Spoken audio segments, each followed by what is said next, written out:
So, something I don't often do, but I thought I'd re-record this one, the stream, because I think I didn't quite do it justice last time. So, let's see whether I can stumble through it less.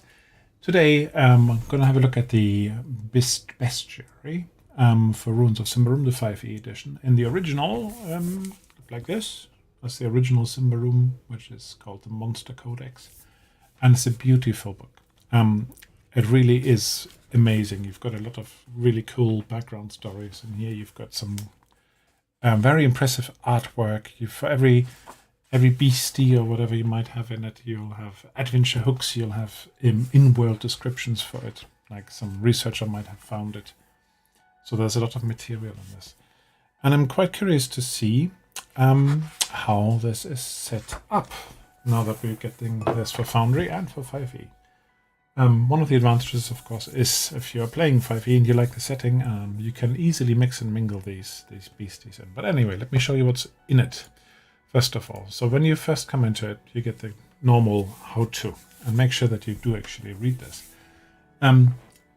So included in this module, which you can get currently as a Kickstarter, but I'm sure it'll end up on the Free League web shop soon, is they're the actors setup. There's a supplemental bit set up for generic character types, as it says. It's got the artwork from the book pulled out. I'm going to show you that in a minute. It's got the journal entries, of course, which is basically monster descriptions and a few extra things. And it's got the indices or indexes, as it says here, for Sysbaroum. And I probably need to mention this. If you're coming from other Free League systems, it's quite common to just import all the bits into your actor, for example, your actor directory, or into your journals. Here you can see there's not a lot there, and that's apparently because in the 5e world it's much more common to keep everything in Compendia, and I can sort of see that. I can see that would save a lot of place, performance, memory, whatever because everything you have in these other folders, your players have to load when they first join. But it does mean that you have to manage it a bit differently. And if I remember, I'll show you a little trick on how to get the beasties quickly.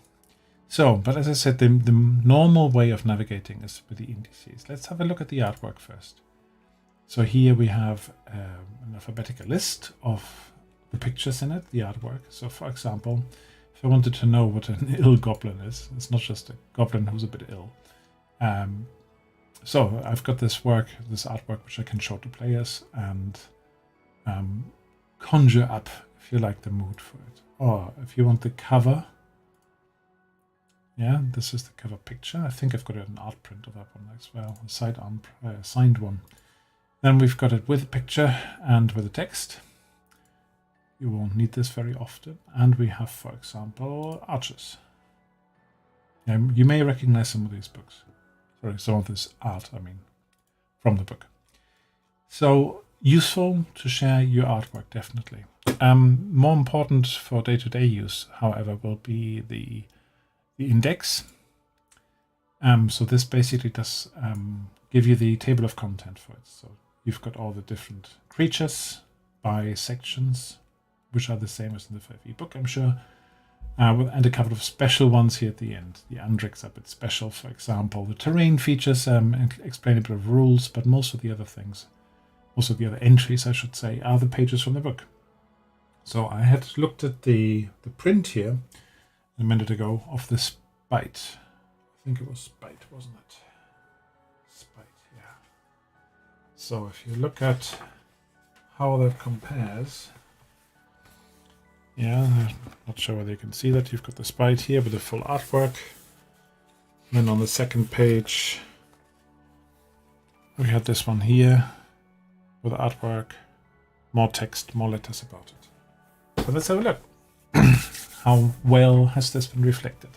So you can already see here that we've got the letter nicely formatted. Maybe slightly more squint than I would like to read. On the screen, in the book, you get away with different angles. Then we have the artwork. And we've got the other artwork. Very good. I can't share these just by clicking on it, but fair enough. That's because I think the Compendium only. Then we've got the box texts. Yeah, so very nicely done. Looks the same as on the printed page. We even have sort of an overlap here between the graphic and the overlay with the tab. Don't know how we did it, but that's pure HTML. We've got the incident reports, the write-ups, and then the start blocks. And of course, we have up here, yeah, we've got, I thought I pointed some things. We have the actor. So if I wanted to drop this one into a scene, I can just drag it from here, drop it onto the scene. And it is a quite small creature, so I'll have to zoom right in to be able to see it on this. There you go. If I open this up, you've got the character sheet with all the different things you will need to run D&D. I don't run D&D, so it's a bit Greek to me, as they say, but you have all the notes in here with the tactics, etc. If you want to just switch from one day to the next and just say, oh, we want to play this on vanilla D&D, you can go up here, you can change the sheet to the 5e version of it, and then it just looks like this. So it looks like the D&D, but you just lost a couple of bits of extra, which for a creature like this probably doesn't make a lot of difference. But you can adjust the character sheets quite easily here. Right, so artwork. I think that's really what I am re-recording this for, because I didn't really pick a good example with good artwork in it. In the index, we also have the index by challenge rating. So let me just open that from here.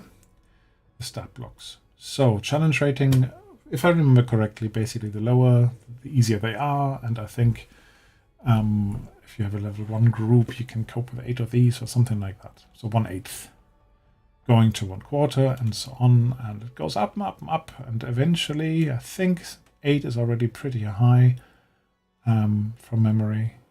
Oh, that's interesting. We've got 6, 7, 8, 6. I think that one must have dropped off and got fixed back on in the wrong way around. So that should be 9, 10, 11. Look how far it goes. 25. Ooh, I wouldn't want to tackle a challenge rating 25. It's time to run away, if you ask me. Right, what else have we got? Yeah, on here, as I said, you've got the journal entries. You've got the same artwork. You've as much as possible. It's been included, presented really nicely. And I think it actually looks sweet. So, no, okay. If you pull a creature onto the canvas, you'll see already I've got a few of them imported now. Basically, at that point, they will import them so that you can have your local instance and you can do hit points or whatever it might be. And they are lined up so that the token sizes, we had a very small one here, go with the creature size. Yeah, so on a hex grid, it doesn't always align very well. This is a sort of human-sized one, and let's have a look at this one. I need lots of room for that one. So, just a bit of an arrange. The artwork is all from the books, and Paul used this artwork whenever he could. But there are quite a few actors where you don't actually have good artwork, or not specific artwork for them. So if I just go back into the index here for a moment and look at, what shall we use? Jakar. Let's go for Jakar. You will see that the icon, basically what he's done, he's taken a hooded figure from the Symbaroum book to replace the hooded figure, which is the Foundry standard placeholder. The Foundry standard placeholder looks a bit, yeah, when you buy a system like this, you probably would want it. Let me actually get this from the proper index.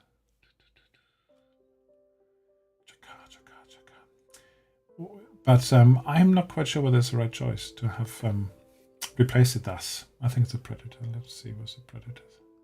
Trying to talk and navigate at the same time doesn't work very well for me. So we have here all the predators, and one of them should be Jakar. Jakar. So here you see that this is a sort of a wolf sort of person. Yeah, not person, animal. And when you then pull this across, so there was some artwork there. If you pull this across, you get a person. Now I can see where he's coming from with this, that you want a placeholder which looks a bit more like it should be in keeping. But it's tricky because that, if you don't know what a Jakar is, then you just think, oh, it's another person. So what do you think? Would it be better to have a word represented on it, just to say Jakar, like Philip has done for Forbidden Lands, for example? Or would it be better to have a generic, like a symbol of some sort that goes with Symbaroum, even if it's just like the S from the Symbaroum at the beginning? Or is it better to have a hooded figure placeholder like this? Interesting for discussion, maybe, if you want to put something in the comment. Right, so you've got the animals, you've got the artwork. The only thing that comes on top of that, there's one table, I'm pretty sure, or one macro. Let's have a look on the roll on tables here, and we have corrupt land effects. So this is talking about when you travel and there's corrupt landscapes, you can roll for this. So let's draw one. So we have, what have we got? Every time a creature gains corruption, a scorn or demon appears and attacks a random target. Yeah, which I quite like is you've got the embedded actor here. You can just drag it across and there's your scorn or demon again. Good stuff. No, I don't want to restart my device now. So, what do you think? I think it's looking at. We can have a quick look at the compendium. Looking at how much work there is, I definitely think this is worthwhile getting. So, if you look down here, how much work there has been to enter all these different characters. And how many of them actually have a placeholder graphic. It is a boon, not a burden, to have this, because the burden is keying this in yourself, and I've done it a few times for different systems, and I'm very happy to pay a little bit of money to somebody else to do it and maintain it, because of course this will be maintained as well for a little while at least, when Foundry keeps changing their versions and how journal entries and actors, etc. work. So I think it's definitely money well spent. And as a Kickstarter, of course, it was included in it. So you get the Game Masters, the Player Handbook, and the Bestiary. But anyway, you probably know that because this is not the first video in this little series. I think it looks really good. I think if I played 5e, I probably would use the monsters in 5e as well in normal D&D. But enough of me jabbering on. I hope that was useful to you. And if you like it, give it a thumbs up. Yeah, or give me a subscription if you like. Anyway, I'll see you soon and have